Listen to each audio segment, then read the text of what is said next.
Hi, I'm Abigail Bollenbach, writer and host for Infinity and Beyond, its actual rocket science educational video series with Astronomy Magazine. Hi, my name is Athena Brensberger, and I'm a science communicator that specializes in astrophysics. Hi guys, my name is Kat. I'm a deep space artist and science communicator. Hi, my name is Emily Calandrelli. I am a science TV show host, a children's book author, and in general, just a science communicator. Hi, my name is Esther Treviño. I'm from San Diego, California, and I'm a NASA Solar System ambassador. Hello, I'm Giulia Bassani. I'm a student of aerospace engineering. I'm a writer of science fiction and also other genres, and I'm a research associate at the Blue Marble Space Institute for Science. Hey everyone, my name is James O'Donoghue and I'm a planetary scientist at Japan's Aerospace Exploration Agency, or JAXA for short. Hi, my name is Giat. I am a filmmaker, science communicator, pilot, and amateur astronomer.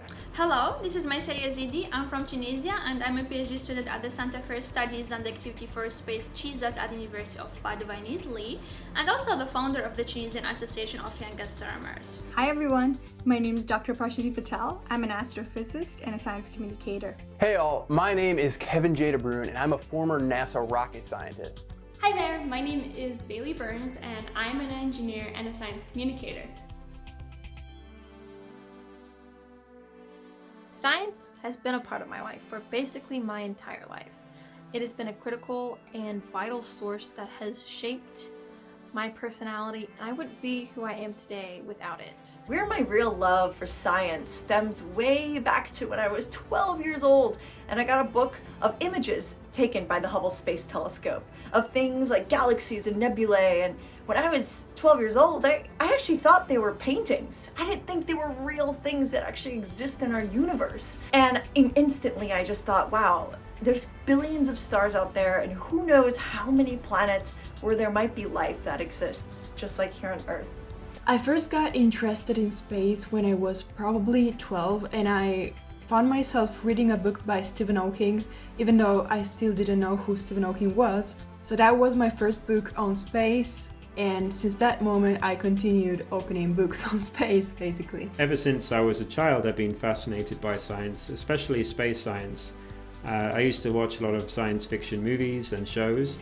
I also used to look at encyclopedias and stop at any pages that were related to space. And I like exploring, and in my view, space science is one of the ultimate forms of exploration. I fell in love with science and space by watching the movie October Sky when I was just 10 years old.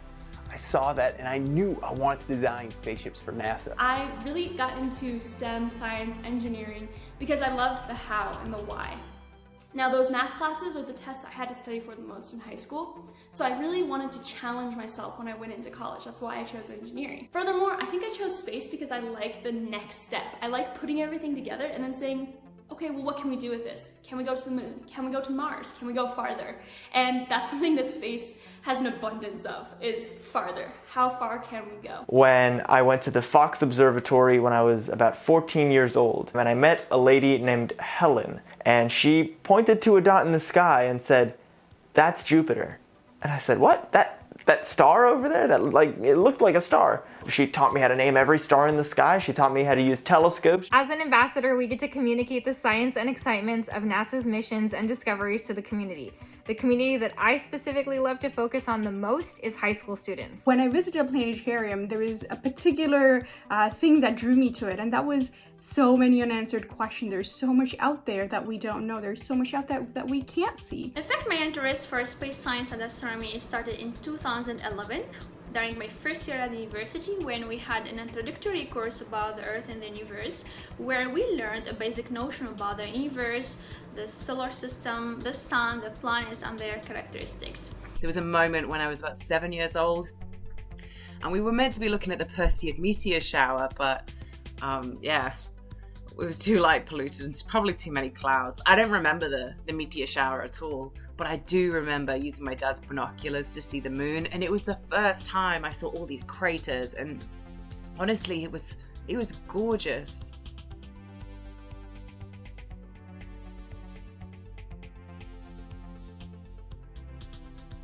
I think it's important because Right now, we kind of live in a world where we're transformed by our technology, not just rocket launches and living in space, we have astronauts living in space, but also this very device that I'm using to record this video.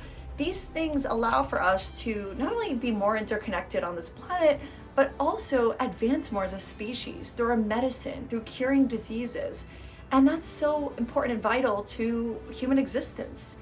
I love science because it's like the language of nature, and I love being a science communicator because I get to share my passion, my love, my curiosity of science with others. We are the ones that have a platform and a voice to expand our knowledge and share our passion and joy with others that might share the same things. They might be interested in science, technology, engineering, arts, math, STEAM, okay? We have that privilege to, spark up that passion in others, and I think that is just such a blessing, and I am truly honored. My whole life's mission is helping people see the stars.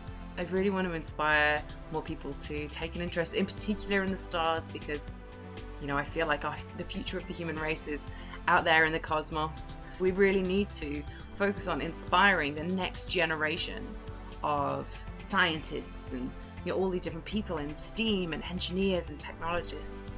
Really because I think it's all about helping make life better. I think science communication is more important now than ever. I think that we're in a critical point in terms of our generation and the next generation in terms of what our next step is, and I think that there's so much of an impact that we can continue to have and leave as long as we have more and more people sharing their passion and continuing the excitement about current missions and new missions so that we can see more and more things accomplished in the STEM industry. I started sharing my journey in the space field on Instagram and on social media in general, talking about science, talking about space and everything that I was really passionate about. And one of the rewarding things about doing it was from all the people who started following me and told me that they got interested in science thanks to what I shared, and students who decided to get into STEM or go to study aerospace engineering as well. Maybe they were afraid of taking that path before, but then they saw my story and they decided to try as well. What drew me to science communication is I was really just asked to volunteer and to speak to my old 5th grade class. And it just felt so amazing to tell people about space. The little kids, their eyes lit up, they were asking questions, and it made me feel so surreal, so satisfied. It is so important that I've continued to do it. I left my job at NASA to become a full-time science communicator, a space educator, teaching people about the wonders of space exploration and its importance to us here on Earth. Science communication is a very important tool for advancement and the development of educational research and the science itself, because it's gonna build new bridge for collaboration at national and international level, which will support future space projects. So science communication is that bridge between the two extremes to help everybody understand what we're doing here and what we can do with this beautiful thing that is science. The more we get people excited, the quicker we will make discoveries that will change lives forever. What really got me intrigued was that I was able to take the complex research that, whether it's me or any of the researchers were doing, and bringing that to the public, get them excited about what scientists are excited about, being able to get them curious about what we are curious about space. That really drew me to science communication. I also love being a science communicator because that imagination that drives the next step also really drives science communication. It's about getting other people inspired and excited about what's going on in science and space. I think science communication is a really important thing for us to focus on as we expand into space, because we need to make sure that all of humanity goes as we do that. Science communication, in my view, is an integral part of the scientific method itself, as it keeps us all transparent to the public, and it's the public that actually fund it. Good science communication also creates a positive feedback loop for society, in my opinion, as more public interest leads to more pressure on political leaders, which in turn leads to more funding, and with more funding we can actually do more science, which will then benefit society.